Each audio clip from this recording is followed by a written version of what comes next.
Okay, and actually I've gotten a lot of people ask me, what in the world well, obviously I'm not talking about public broadcasting service or national public radio, but I am talking about being a positive broadcasting station or a negative person in reality. Which do you choose to be in your life? That's what I'm going to be talking about this morning.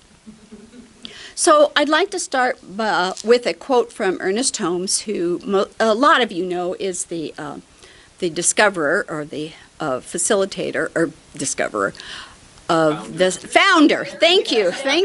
Founder, yeah, of the science of mind and spirit teaching that have been a part of, a student of for 30 to 40 years.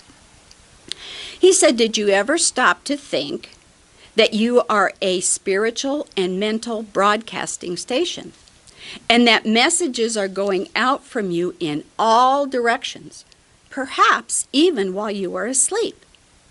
Messages which have an influence on your environment and the people around you. And since everything moves in circles, the messages that you broadcast out return back to you." So not only do we make an imprint on ourselves and the people around us, but also the environment because of the thoughts and feelings that we are constantly broadcasting. And because of this circle, we're also receiving stations for those messages, those feelings that we broadcast out come back to us. So whether they're positive or negative, we're sending them out and they're coming back. We get to decide, just like when we tune into a radio, what we want to tune into with our thoughts and our feelings. We need to broadcast out, obviously, only the types of messages that we want to receive. I'm sure you've heard the expression that like attracts like. Well, that's what we're talking about. And as I've said before, I think the universe acts as a giant mirror, reflecting back to us what we send out to it.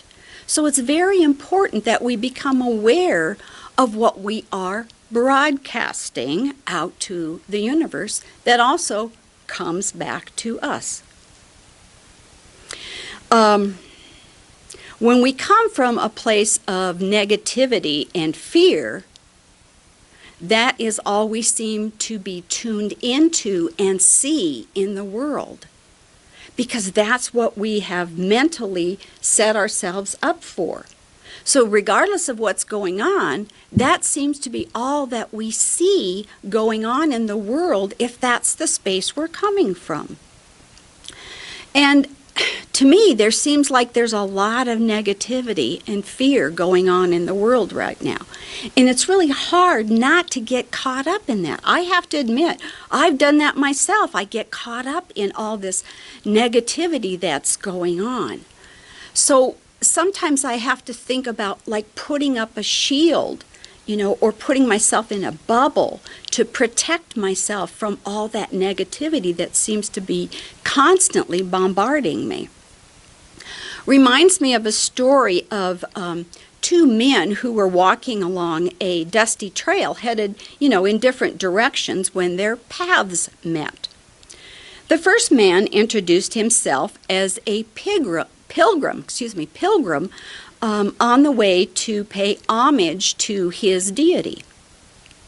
The second man introduced himself as Plague and said he was headed to the village just ahead to perform a mission of infecting 100 people. Ooh. So after exchanging just a few words, the two men went their separate ways. Well, several weeks later, on their return trips, they encountered each other again. The pilgrim said to Plague, "You lied to me. You said you were only going to infect 100 people, but the news has reported that 10,000 people have died. Why would you do such a thing?" And Plague responded, "I did not lie to you. I only infected 100 people with the illness, and when they died, the other 9,900 died from fear." Ooh. Now, this may not be a true story, but it gives us food for thought. And one of the things that I hate to say, but is this maybe what's behind all those pharmaceutical ads we see that we're bombarded with on television? Now, I have nothing against drugs because they are the miracle of modern society when they are prescribed and taken correctly. But sometimes, when I hear about the side effects from some of these drugs, they sound even worse than what, the condition or the disease that the drugs are for. So I'm as a matter of fact, I turn off the TV when those commercials come on, because I don't want to be bombarded with that stuff.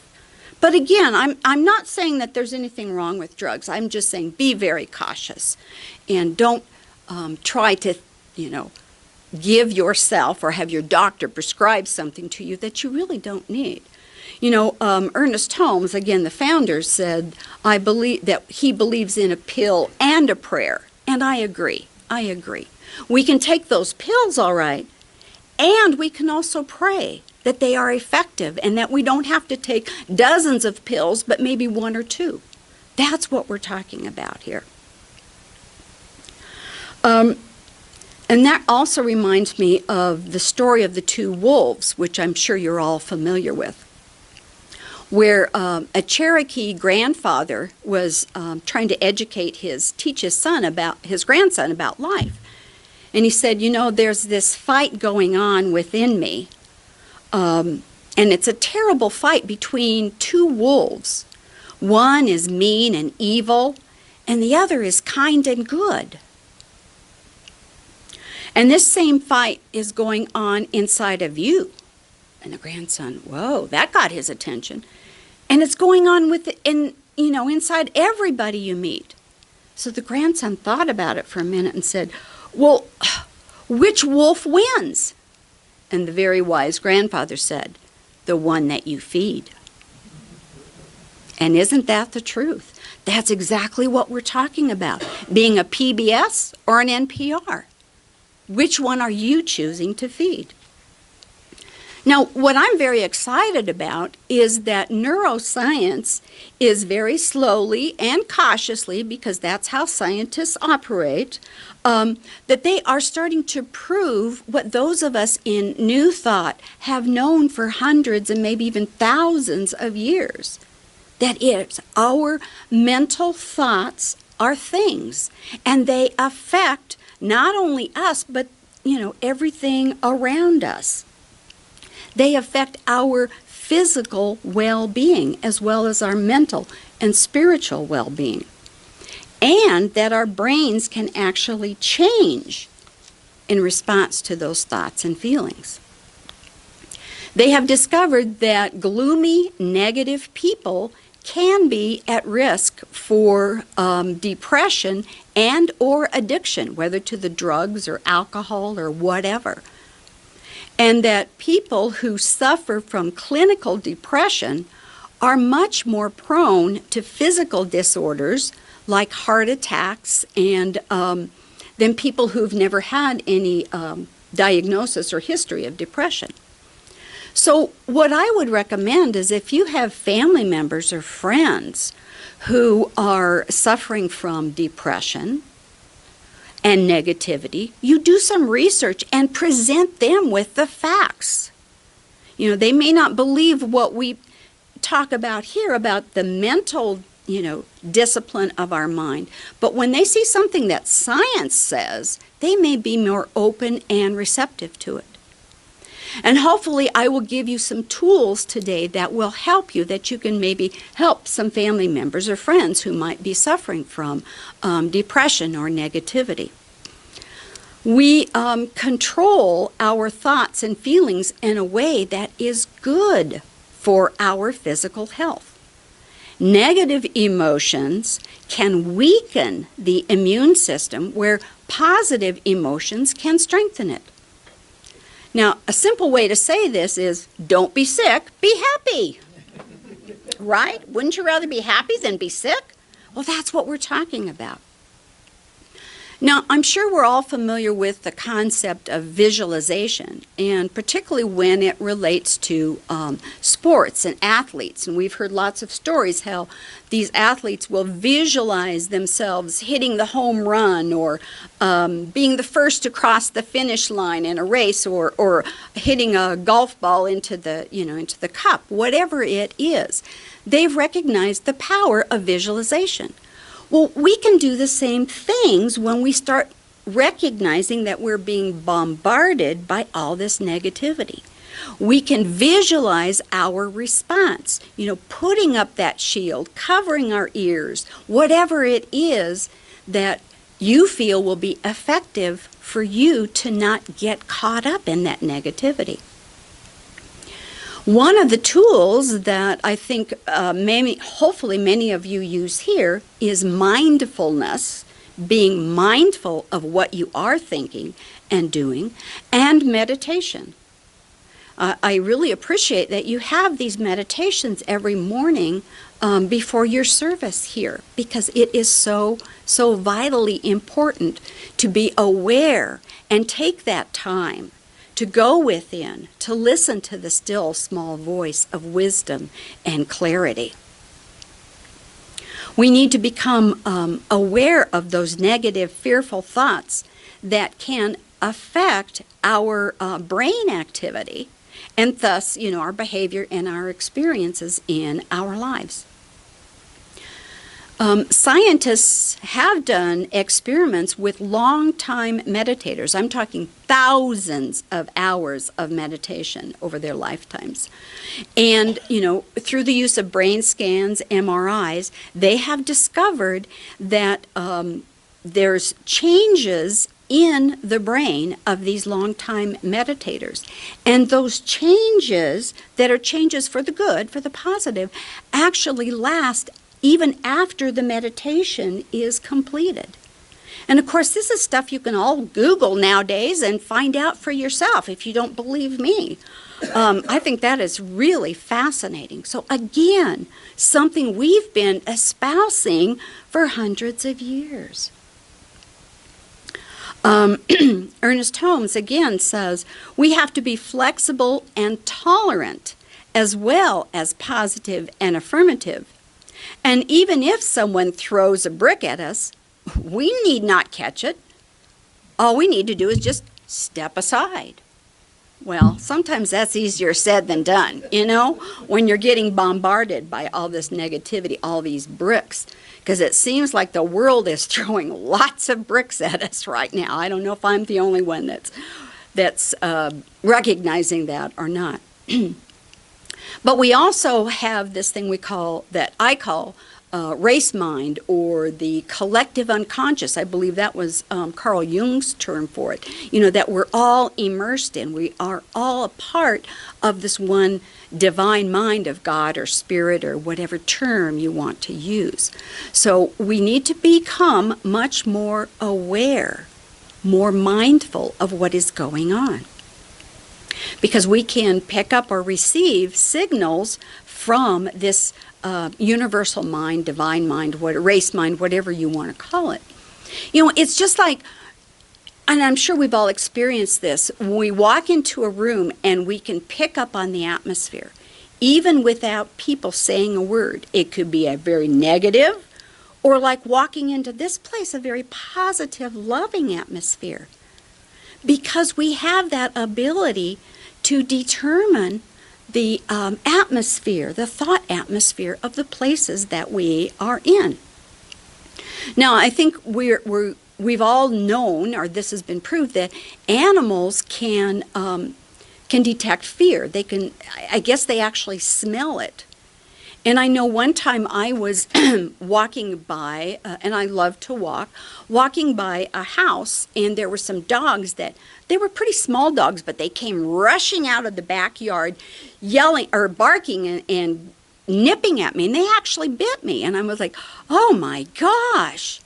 So now whenever I walk and I see any dogs, I take a deep breath, relax myself so that they cannot detect the fear that I might be feeling. And if possible, I'll even put my hand out so they could smell that I'm not fearful, and I'll pet them or they'll lick my hand or whatever. Because that is something that we as humans can also pick up on. I mean, it's amazing. My cat, who is very shy, if I walk in the front door and she's in the living room, no big deal. But if I walk in the front door, like the other day, and I had a repairman behind me, she hadn't even seen, let alone heard his voice, and pew, under the bed in the bedroom. Because she can detect that stranger, even though he was totally kind and everything. But animals, and I believe humans, can detect that if we are more mindful. So, kind of to change our atmosphere, be a little bit more positive, I wanted to tell you a story. A well-worn $1 bill and a similarly distressed $20 bill had arrived at the Federal Reserve Bank to be retired. So as they were moving along the conveyor belt to be burned, they struck up this conversation. The $20 bill reminisced about its travels all over the country. You know, I've had a pretty good life, the $20 bill said. You know, I've been to Las Vegas and Atlantic City, the finest restaurants in New York, plays on Broadway, and even a cruise to the Caribbean. Wow, said the dollar bill, you've really had an exciting life. So tell me, said the 20, where have you been throughout your life? Well, the dollar bill replied, I've been to the Methodist Church, the Baptist Church, the Lutheran Church, the Unity Church, the religion... Wait a minute, says the $20 bill. What's a church?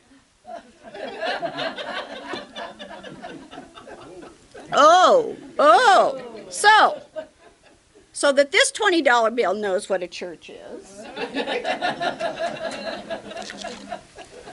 So some of you have probably made New Year's resolutions, and some of you may have already broken those resolutions, and that's okay. I choose to make my New Year's resolutions on the spring equinox, because to me that's the beginning of the year. That's when I start feeling more empowered and joyful and whatever. But that's just me.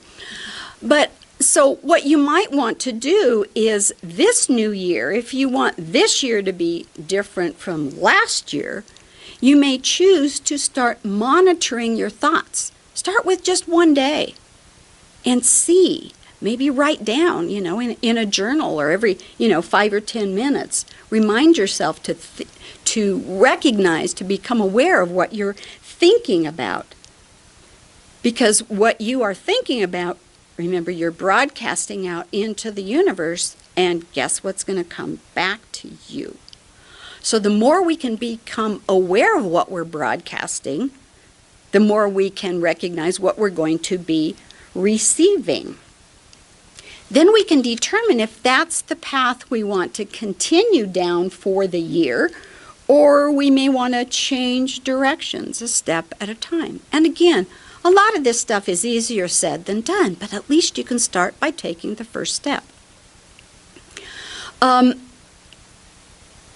Dr. Claude Swanson wrote a book entitled The Synchronized Universe.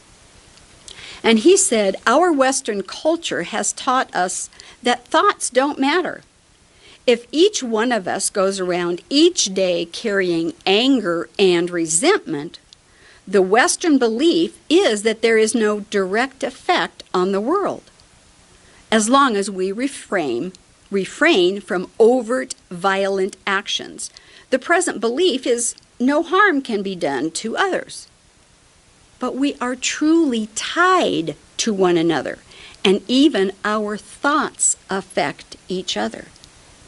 And this, again, is exactly what I've been talking about. You know, I truly believe that we are all one in consciousness, whether we're aware of it, whether we believe it or not. James Twyman, who is considered by many to be a peace troubadour, says, "Conflict in the world is the result of conflict within us. We project that feeling into the world because we are not ready to accept that we are the cause, and therefore the solution to the conflict. Thus, wars have been waged in the world since the beginning of time, because we are not ready to deal with the conflict where it really is, which is inside of us." Sounds like the two wolves, right? That's what we're talking about. Which one is going to win? Again, I believe that we are experiencing this conflict on a global stage so that we can clearly see what is going on within each of us. And we can change that direction and heal that conflict. You know, just 3 weeks ago, we had our World Peace Meditation every December 31st.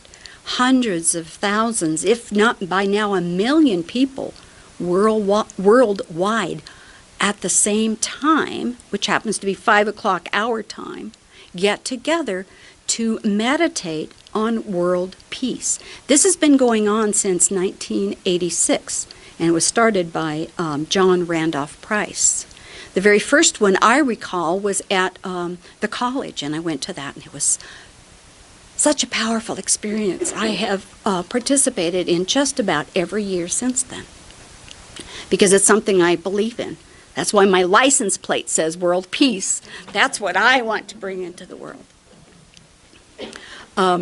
Some of you may be familiar with the Science of Mind magazine. Well, in the January issue, there was a reference to the psychology professor Gabriel Oettingen, I'm not sure I'm pronouncing that correctly, of New York University and Hamburg University, who has come up with what she considers a brain-enhancing strategy called WOOP.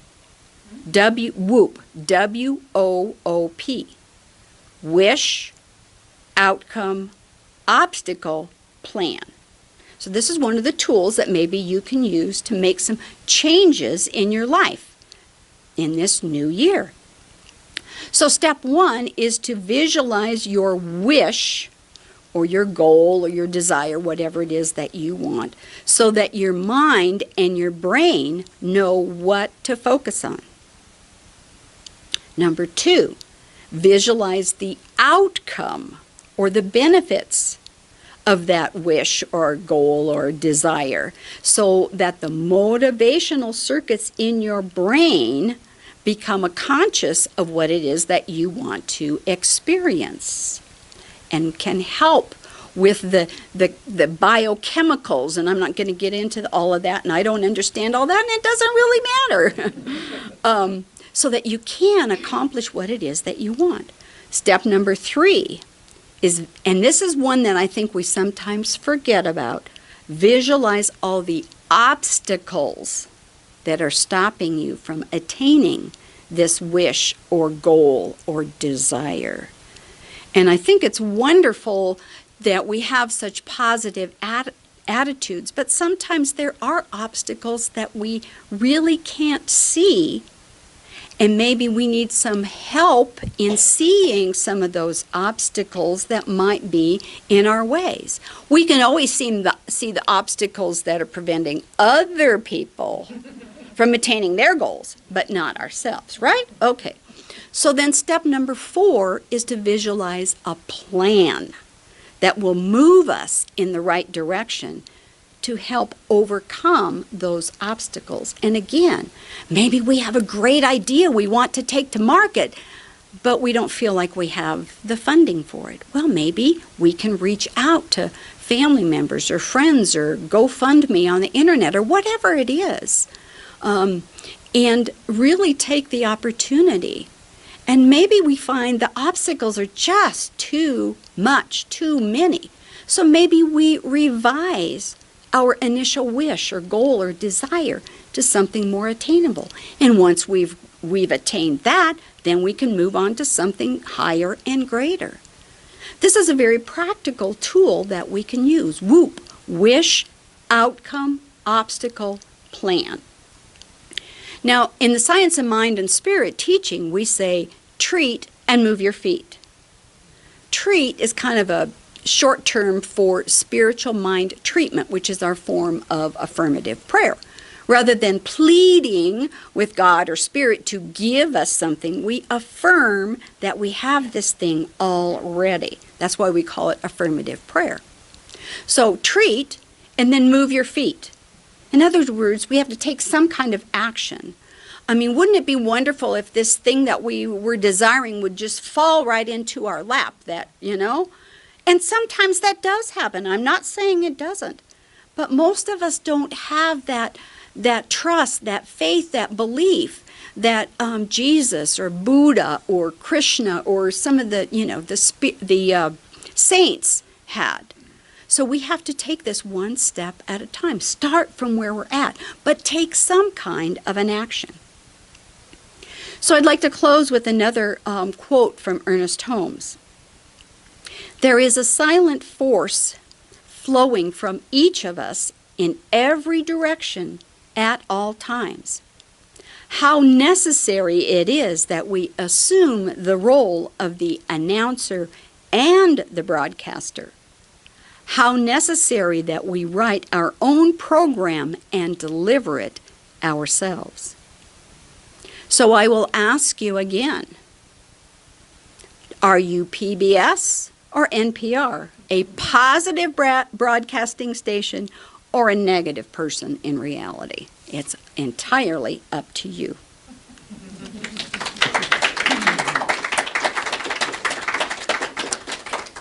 Thank you.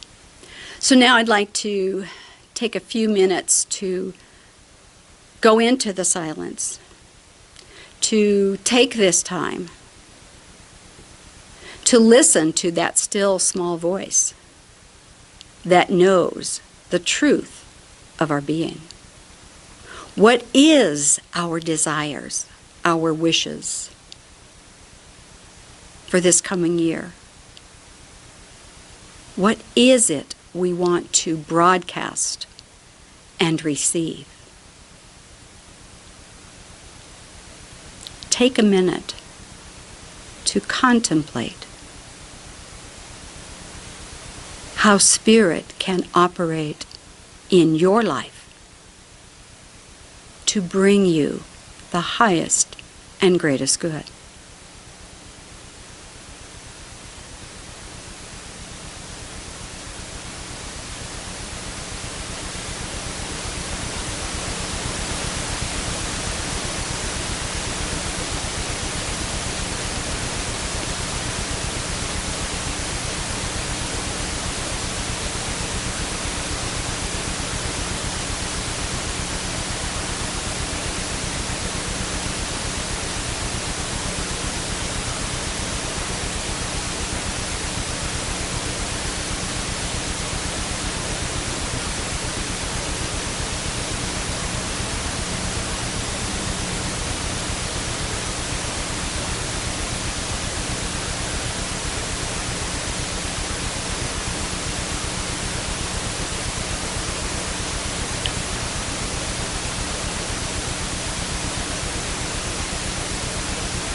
And now I invite you to take another minute to think about those Buddhas, those Jesuses, those teachers, those saints in our lives. that are here to teach us to become more positive.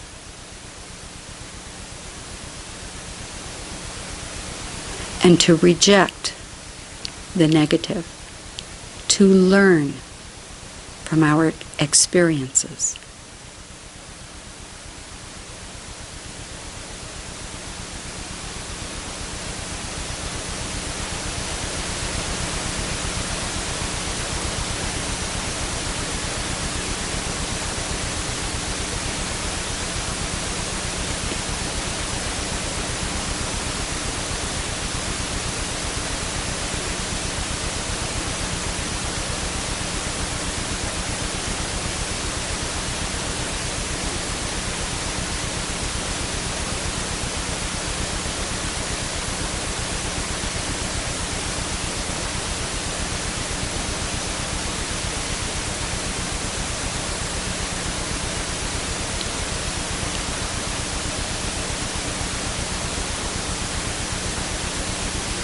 And finally, I invite you to take a minute to think about being leaders, teachers to others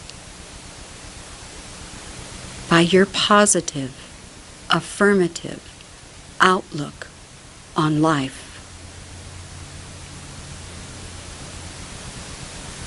How you can make a difference in someone's life by being that beacon of positivity and love.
And so we know